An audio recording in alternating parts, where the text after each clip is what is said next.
too. So I felt like my back was against the wall. I had to transition out of this situation I was in. If I was going to do that, I'd go back and start into the medical field like I used to. Really? You don't have no plan B. You got to make this thing work.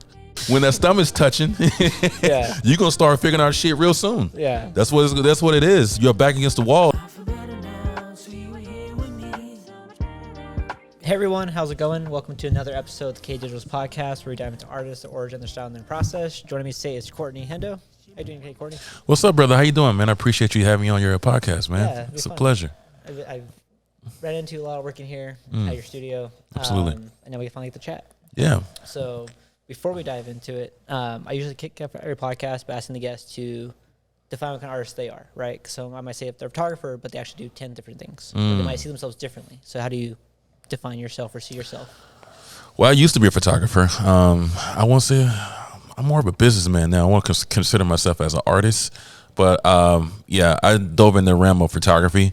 I became obsessed with photography. Before that, I worked at UCSD Hillcrest in the ER department. And do you want to hear like more? Are you going for more the backstory? Yeah, you did ER. Oh yeah. I worked at UCSD Hillcrest here in San Diego, and I worked in the ER department. So I did that for 8 years. Got tired of doing that. It was a good job, but I was inspired by other people in photography. Fell in love with photography, became obsessed with photography, and man, it took me on a different journey. Yeah.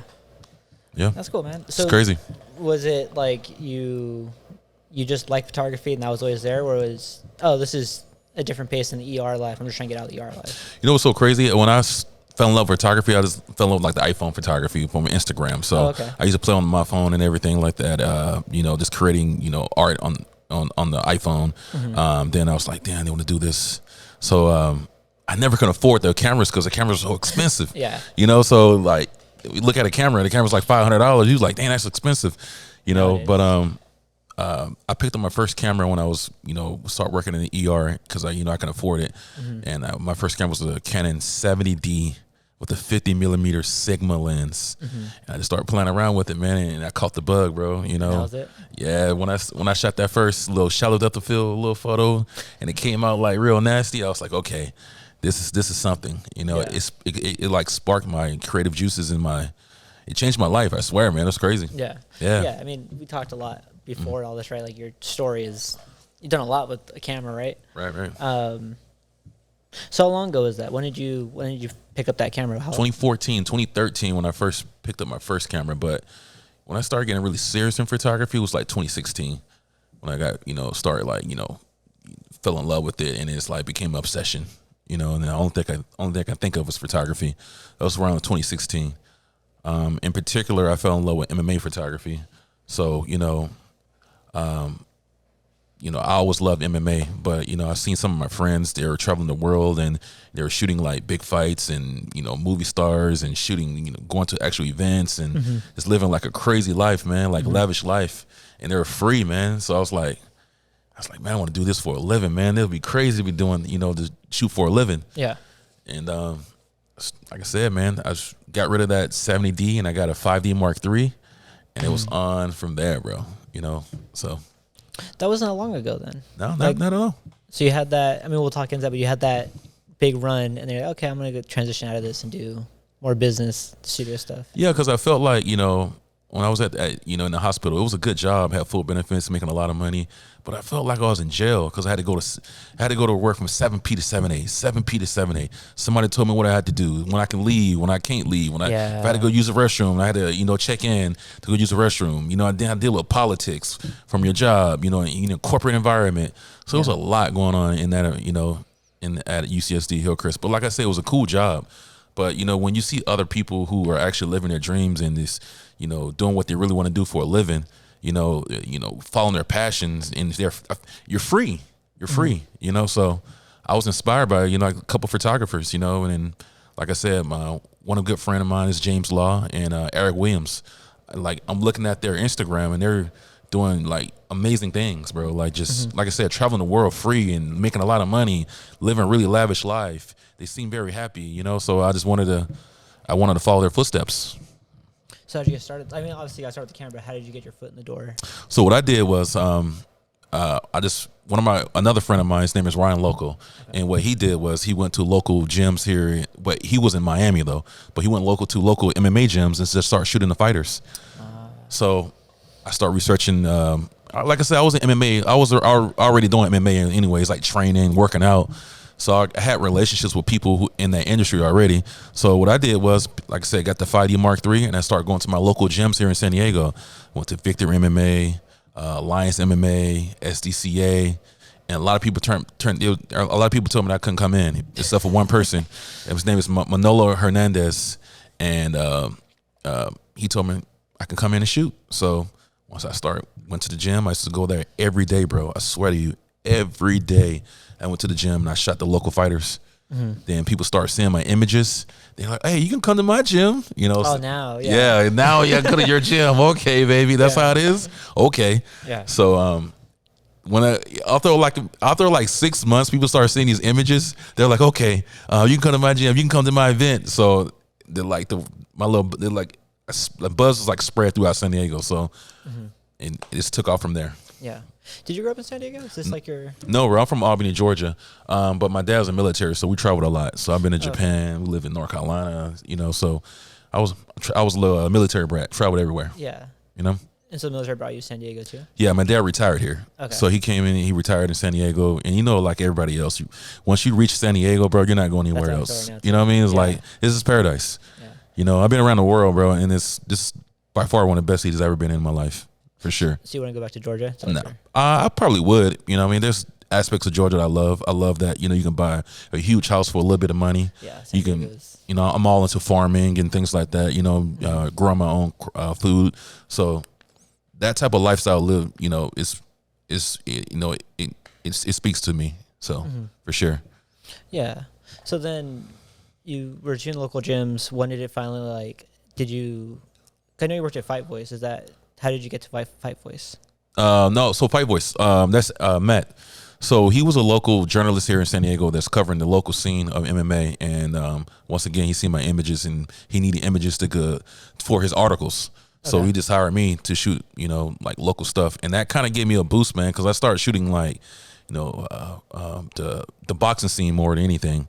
So I started shooting like Golden Boy. I was around like, you know, that's how I got into like Canelo, hanging out with Canelo all the time. You know, it was crazy, man. So that exposed me to a lot. But so what took off for me, like I was saying, I became obsessed with photography, bro. It was a sickness. It was crazy. It's the only thing I had to think about. I was so in love with it, you know, and like I said, start going to local gyms and I start shooting and people start seeing my images and I put a little watermark on the images. So people start contacting me and I started making money because I was shooting. So let me backtrack. So at the time, San Diego was like a mecca for MMA. So all the best fighters in the world was coming here to train. Okay. So I had a lot of opportunity. I got a lot of exposure from these fighters. So like I said, I was going to these gyms and I was shooting these fighters and their sponsors start calling me like, you know, hey, you shot my fighter. Can we buy some photos from you? So I started making money. Yeah. So one of their sponsors in particular was Monster Energy. Monster Energy seen a couple of their fighters, you know, my images from a couple of their fighters, and they contacted me and they offered me a position for Monster Energy. So I quit my job and I started working for Monster Energy. So you're still doing all this like before Monster while you're still at the ER? Yes. Okay. So bro, it was so crazy. So I worked from 7P to 7A, right? I got off work at 7 o'clock in the morning, and the pro practice for MMA gyms are at 10 o'clock in the morning. Okay. So I work from 7 o'clock at night to 7 o'clock in the morning. Go shoot at 10 o'clock. I get home around 1 o'clock. Went to sleep. You know, went to work. Edit the photos when I was at work on my lunch break. I did this almost every day, bro. Yeah. So no life. You said like it took you 6 months, right, to even like get that going. Yeah. But you said it was a bug, so like you weren't obviously making money off it. So what was the bug? And you're like, oh, this just feels great to do. I could do something with this and make a career out of it. What was? Like I said, I refer back to like my friends. I was inspired by their lifestyle and their work. But I loved MMA. I love MMA. MMA that's my life. That's my passion. Mm-hmm. That's one of my passions. One of my interests. One of my hobbies. So like, I was still training doing MMA, but I wanted to. It was another thing too. I wanted to transition out of the whole medical field too. Yeah. You know what I mean? Because like I said, I felt like it was a job. and I want to be my own business. I want to be in charge of my own life. You know what I mean? And I want to be answer to anybody. That's the biggest thing too. So I felt like my back was against the wall. I had to transition out of this situation I was in. So, and photography was it. That was it for you? Photography was it. That's cool. So it was amazing. It was fun. It was a crazy time though. It was a crazy time because, I quit my job, making a lot of money, being at UCSD Hillcrest, and now I'm going to photography where I'm kind of self-employed, where I am self-employed. And now it's like you got to go hustle every day to get that paycheck. Yeah. So like, what was that like? I mean, I can imagine it, but from your experience. Well, it's nerve-wracking, because you coming from a secure environment to now it's like you don't know when that next paycheck's going to come. I got lucky because I got a contract with Monster Energy. That contract kept me busy. So once I started working for them, bro, it was like I was never home.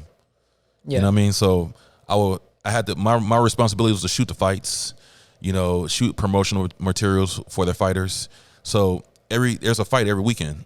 So I will leave on I'll leave on a Monday.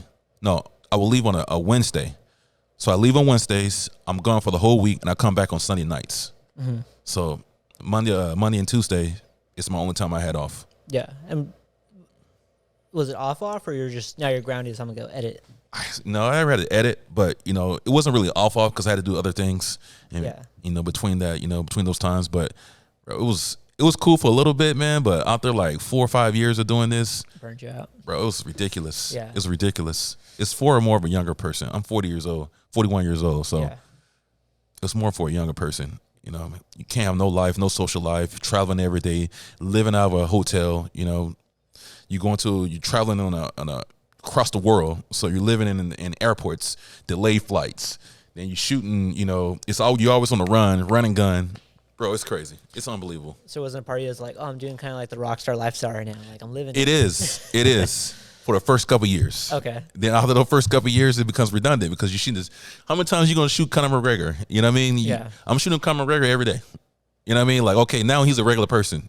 You know what I mean? How many times I'm going to shoot, John Jones, all these big names. After you start shooting them like on a regular basis to become a regular person to you. So that star appeal kind of fades away after a while. Now it's like, okay, I got to shoot the same shot. I got to shoot the same lighting setup, same places. So it became redundant, man. So that was the biggest thing. Yeah. So, definitely want to ask you about the studio, which is what you transitioned into. But before I get into that, so if you got burnt out like the traveling and all that and the lifestyle of it, how come it wasn't just like, okay, let me just change and go do fashion photography and just go to LA and stay in LA, where let me do something that's a little bit less traveling? Like why leave because the camera? Like I said, like I grew my whole resume and my whole my business on that genre of photography. Okay. So it's like when you start switching to other fields of photography, we could do it, but you got to have a lot of experience to do it on a high level. So now to really make money on that form of photography, that genre of photography, you got to know what you're doing. Like once you get to another level, bro, like people are relying on your skill set. You know what I mean? They're paying for your skill set. And bro, I'm doing jobs, $15,000, $20,000, $30,000 jobs, and it's like a full set of people, like in the photo shoot. You got like grip people. You got these are big shoots. Yeah, you know what I mean. So it's to switch and go to another genre of photography is very hard. A whole nother. It's very hard. And plus another thing too is like you want to do something you love to do. Yeah, I love MMA. I don't like fashion photography. Oh. If I was going to do that, I'd go back and start into the medical field like I used to. Really? So you're like, nah. Yeah. Okay. Didn't feel like a job. The reason why I quit because I didn't want to feel like I was working. Yeah. Well, you're working all the time now at the studio. Yes. So I mean, how did that get started? So a lot of people don't understand this. When you become, have your own business, it's 10 times. You're gonna do 10 times more work. Yeah. So you really ain't gonna have a life. I'm working 7 days a week. So it's different, completely different. Yeah. People don't understand that. So now it's like I'm working way more than a job. I'm working 14-hour days, 12-hour days. Mm-hmm. Especially when I first opened the studio up, bro. It was unbelievable.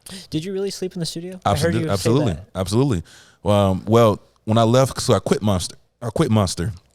A lot of politics behind that. You know, the guy I was working with, he kind of was stealing my photos. You know what I mean? I couldn't. If you read the 28 Laws of Power, it's like never outshine your master. You know what I mean? And he felt like my photos was you know, he had to take credit of my photos. If not, they're gonna fire him and hire me in this position.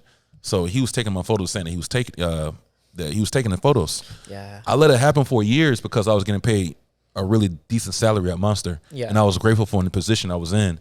So I let it slide for a long time, but after a while, it's like things got really, really crazy, especially in the corporate environment. It's crazy. So I quit. I had a conflict with this guy, and I quit, and it was just really stressful. So I had to, like I said, I had to find a way to provide for my family. So I opened up Hendo Studios, and when I opened up Hendo Studios, this is my first time actually having a brick and mortar business. So I didn't know how to run a studio. So I spent all my money, renovating this place. I spent all my savings. Yeah. So since I spent all my savings, I didn't have any income. I had to sell everything I had, sell all my stuff, all my belongings. Yeah. So I sold my house, sold my cars, sold everything. Right. Yeah, man. I swear to God, if you go up on top of this little roof right here, okay. my bedroom set, some of my stuff is still up there. It's crazy. Oh, you have a setup right there? Yes. No. That's my storage up there. Oh, okay. So I can put myself in. I can put all my luggage in storage because I have some big pieces. Yeah. So I just put some stuff up there. I still got my bedroom set up there, bro. So I put I sold what I could to have money. Yeah. Then after that, bro, we pretty much went homeless in here. We used to go to 24-hour fitness over here in Balboa, and that's where we used to shower at. Me and my old lady, and we used to sleep in the office right here. Yeah. Yep, to get the studio up. Sorry, go ahead. No, because my mindset was like, all right, this is the only thing I have. I have all my life savings in here. So I got to keep this thing going. I got to make this work. Yeah. So it was rough, man. It was rough, bro. So how long was that chapter? A year. That was for a year? We slept in here for a year. Man. On a twin mattress, bro. Yeah. So check it out. It was so crazy. Right? So me and my old lady, we slept on a twin mattress right in the office here. Okay. And what we did was we rolled up all our sheets and blankets inside the twin mattress, and we put it behind this door right here. Opened the door up, and kept that door open, and that was our life, man. That was our life for a year, bro, for sure. 2018, it was a very, very, very rough year. So that was COVID for you, when February, March came around. Yeah, it was rough, bro. Yeah, it was very rough. I'm thankful for my wife, man, because she stuck with me. You know what I mean? You got to understand the context of it. We went from like Range Rovers and shit and lavish lifestyles, shrimp and lobster. She don't have to work and that type of thing to nothing, sleeping in the front. Yeah. No life, homeless, that type of shit, man. It was crazy, man. It was a crazy time. Yeah. That's why I married her. Yeah. I think we talk about all the time. We always talk about marriage and how crazy it is. Yeah. It's crazy life. Well, so you went from twin mattresses, right, to having Israel Adesanya here and the Boisterous Boys and the Hendo Show and Unplugged. Yeah. Was all that part of a plan, or is it just how did it go from twin mattress to I have a studio? Well, my vision for Hendo Studios, like I said, I traveled and I went to the biggest studios around the world, the nicest studios. So, one studio in particular was Milk Studios in LA. Every time I went there, it was amazing, bro. If you go to Milk Studios in LA, it's an experience. Mm-hmm. You pull up to the studio, valet parking. You jump out of the car, then you walk into the lobby. They're giving you drinks and food, and bro, you feel like a superstar. It's amazing. Yeah. Then you go into the studio, man. The studio's just upscale studio, amazing. And I was always inspired by that place. So I was like, okay, we need something like that in San Diego because we don't have a studio like this in San Diego. It's more, props. It was no editorial style studios, like production type of quality studios. And that was my vision for this studio. I didn't do my due diligence when I opened the studio up. So when I opened the studio up, people didn't want that. People want props. People want, So my demographics is people who have full-time jobs and they shoot for fun. They don't really shoot. I don't get a lot of people who wants to be full-time photographer, travel the world, want to learn lighting. They just want to have fun, which is okay. That's cool. Oh, interesting. Yeah. Okay. Yes. So I had to conform to that. I had to switch my business model and start, adding more props, adding more cool stuff in here, and conform to my demographics. Yeah, which is all part of the business. You have to kind of build the Right. as you go. Yeah. See, that's the biggest thing people don't understand. When you open up a business, get to know your demographics. Learn who the people who are gonna be using your product. You got to learn that first, and once you learn that, you know what to offer people, so you can get revenue. Because it's not about me. This place is not about me. It's about the people who's gonna be utilizing the space. Yeah. The problem I had was this place was about me, what I wanted. Yeah, that's a whole nother. Yes. Yeah, I got a lot to say. Not about that, but other stuff, right? Right. So how long did it take you to start kind of picking up on? Start making revenue, or that's what you're saying? No, when did you start to realize? Okay, let me start switching. Because when I wouldn't get any sales the first couple 2 or 3 months, and I the only way I had to pay this rent here, I had to pay all my utilities. So when that stomach's touching, you're gonna start figuring out shit real soon. Yeah, that's what it is. You're back against the wall. You don't have no plan B. You got to make this thing work. Yeah. So when you're starving, you sleeping on the front in that office there, and your girl looking at you like, what we gonna do, baby? She believing you. You gotta start figuring out shit. I'm gonna buy bikes. You know what I'm saying? So we gonna figure everything out. So I'm gonna start asking people like, okay, what do you guys want to hear? What do you like? What do you don't like? You know what I mean? Because I'm desperate. Yeah. It's like I got to get things done. I got to make this thing work. So that's what I started doing. I started getting feedback from people. What do you like about the space? What do you don't like about the space? What do you need? Yeah. And that's what I started. Start buying things that what people want. Yeah. And that's when you start flipping revenue. Yeah. Interesting. Yeah, that's cool, man. So it's been 4 years, going on 5 years. Yes. Like, what's next? Are you gonna like expand the space, buy another location? Like, how do you? Well, here? Of course, I want to go bigger, but what's next? I kind of want to do something else. I want to expand within. I do want to expand the space. The economy is not good right now, so I don't think it's a really good time to really expand. But I want to expand within. I want to start doing more podcasts, more production, doing things what I like. Build a team within the space. Mm-hmm. Start producing things, creating things within the space. Yeah. For right now. And when the economy picks back up, then we can expand. I want to at least a 5,000 square foot space that we can bring cars in here, things of that nature. Do things that San Diego don't have already. That's what it's about. You want to evolve and provide a space for people. You know what I mean? That things what they'll need. Yeah. So I think Adrian's the photographer. Absolutely, that's my guy. What he says, like, what sucks is, if you want to start growing as a photographer, you have to like leave San Diego and go to LA. It depends what you're trying to do. Okay. It depends what you're trying to shoot. San Diego's really good for touristy stuff, lifestyle, weddings, family, product photography. If you're doing all that, food photography, bro, San Diego's it's just the place for you. Yeah. But if you're trying to do what Adrian's trying to do, we don't have an industry for fashion photography. Mm-hmm. All that fashion stuff is in LA. Okay. All the fashion stuff is in LA. So you have to go to where your client's at. Mm-hmm. Like I said before, you got to figure out what people they're using for your talent. So where can they use you for your talent at? Where's everything at? Where are you going to get paid at? You know what I mean? So that's where LA is. If you want to shoot fashion, San Diego we don't have a fashion scene in San Diego. Yeah. It's very small. Very, very small. So if you go to LA, everything is in LA. All the big companies. Yeah. That's where you're gonna make the money at. Mm-hmm. So yeah, you can come, you can stay in San Diego, but it's gonna be very hard to make money in San Diego. Yeah, so there wouldn't be a way to like. Do you think? I guess the question, do you think by expanding your studio and offering more, you could essentially like bring the economy to San Diego? You can, but how are you gonna compete against LA? That's the question. Yeah.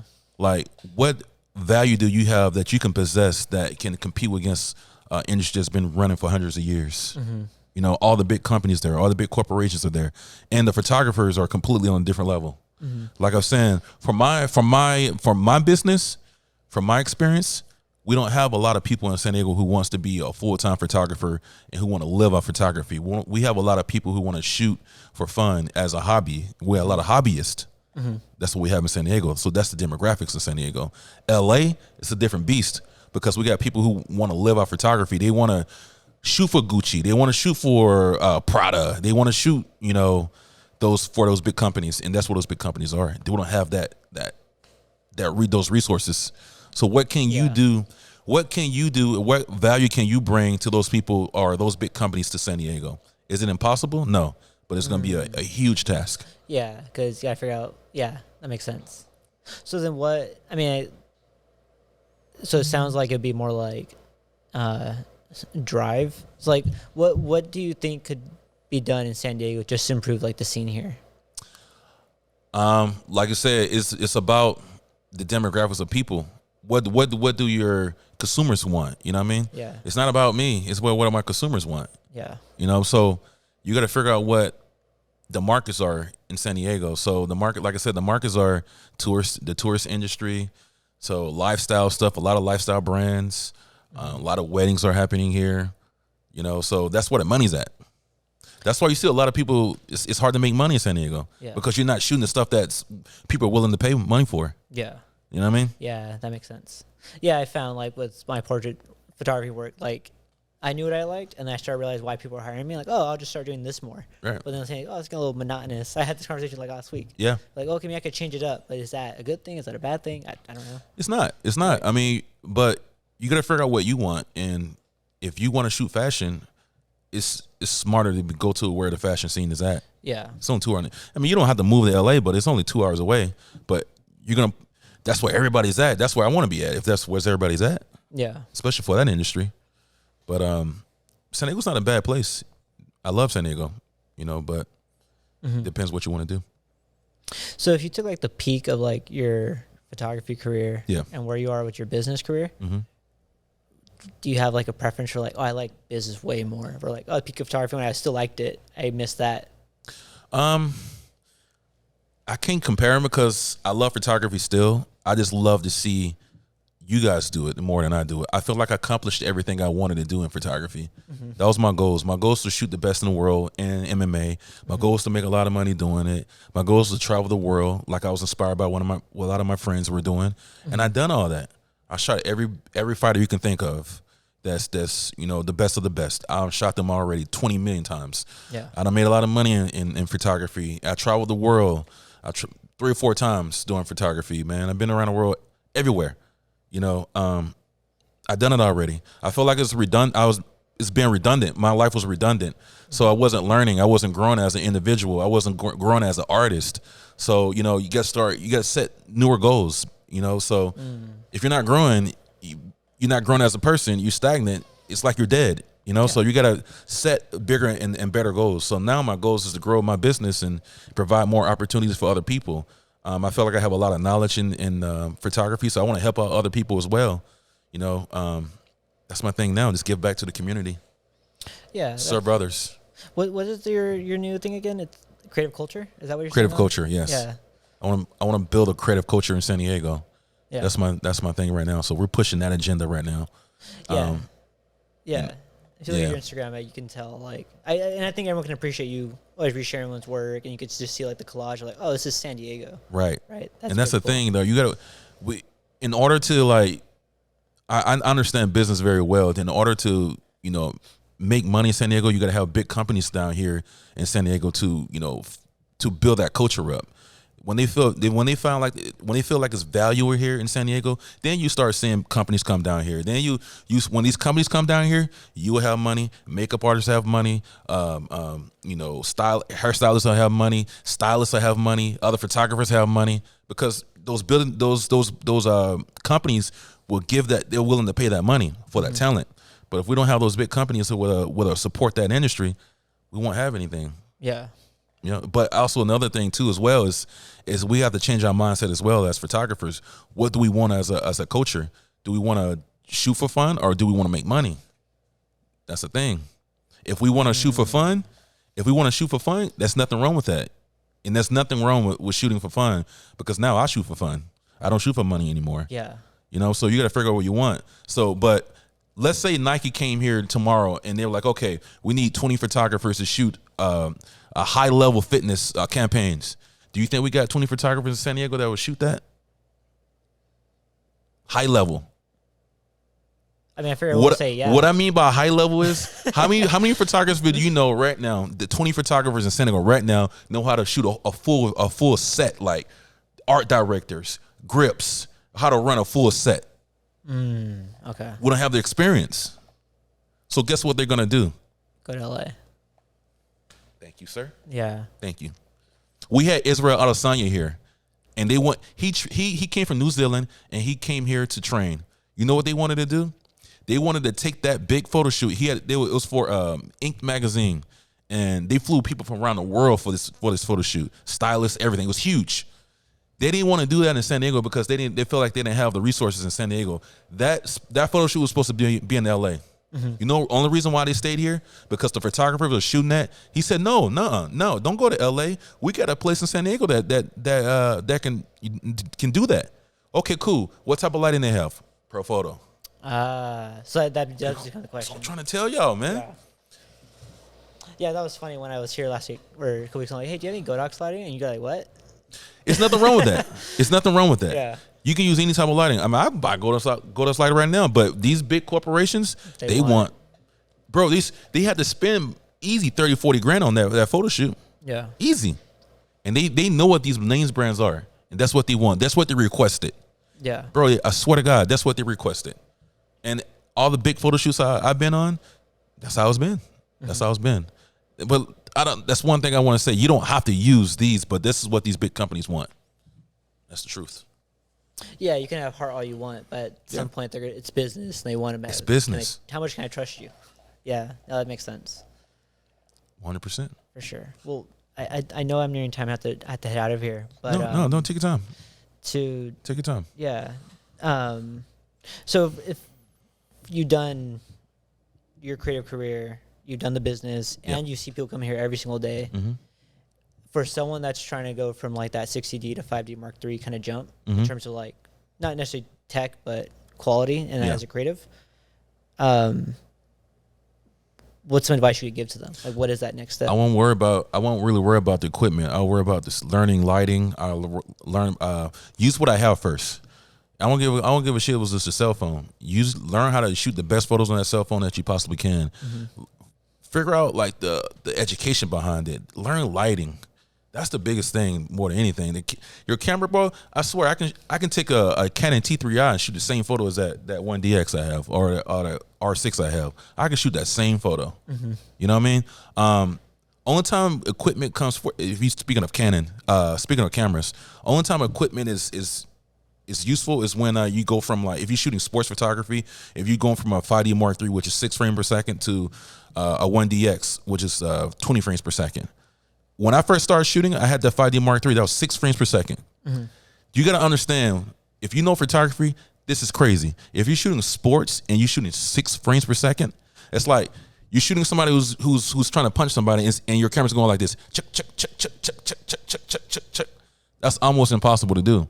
So I had to learn timing. I had to learn all that. But when I got that 1DX, bro, it was this it was a machine gun. Yeah. So that's the only time I would say that a camera is you got to have specific equipment for what you're shooting. But other than that, it's all about the skill. You got to learn lighting. You got to learn composition. You got to learn how to pose the models. Perfect the genre of photography that you're trying to do. Try to learn as much as possible. Then once you start making money, then you upgrade your equipment. Because as you know, this equipment is expensive. A regular camera, my first camera, 5D Mark III in a 50 millimeter, and I had to get a laptop. That was like $8,000 with no money. I put it on my credit card.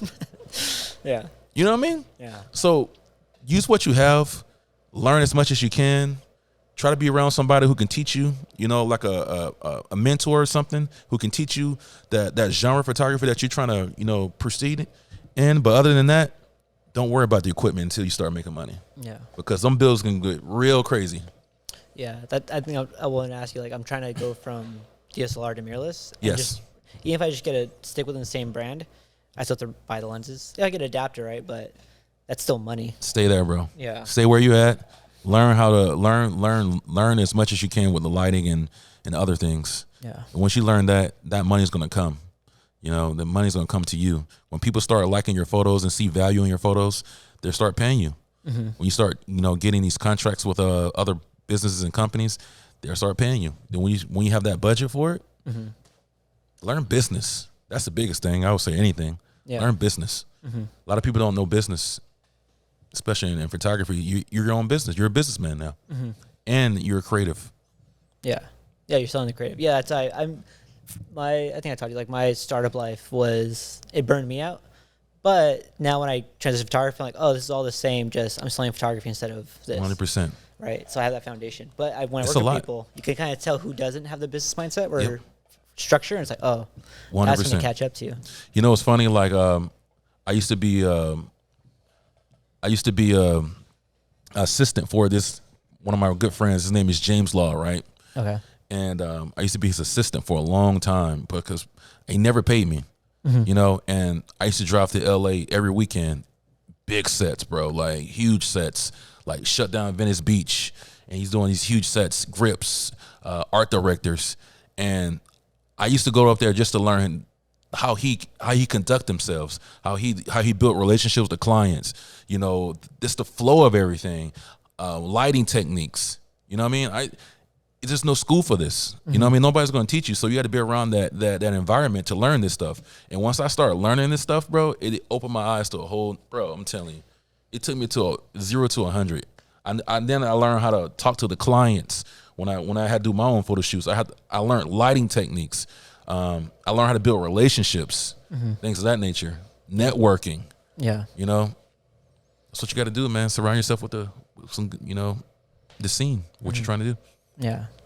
Very cool. Okay, I got to wrap it up. I do have to take off. Okay, but for sure. Thank you for your time, Courtney. Where can people follow you, learn more about Hendo Studios? Hendo Studios for Instagram, Hendo Studios for Facebook, all social platforms, Hendo Studios, Courtney Hendo on all social platforms as well. For sure. For sure. Cool. Thanks, Courtney. Man, I appreciate you, man. Yeah, no, I appreciate it. All righty. Cool. Thanks, everyone. Right. No, I told my wife I'd be home by 8. Oh, shit.